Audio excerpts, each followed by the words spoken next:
Hi, everyone. Today, we're going to delve into the analysis of Try ACV's ACV Gummies. I know many of you are curious about these apple cider vinegar gummies, so I decided to test them for a few months and share my experience.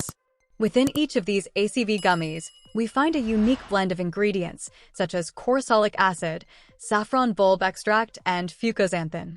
Sounds promising, doesn't it? But do these gummies really work?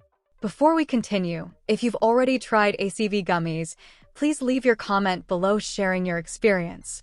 And if you're interested in trying or learning more, click the link in the description to check out Try ACV's official website. There, you'll find more information and can take advantage of special offers. Before we wrap up, if you enjoyed this review and want to stay informed about more product analyses, don't forget to subscribe to the channel, give the video a thumbs up, and turn on notifications.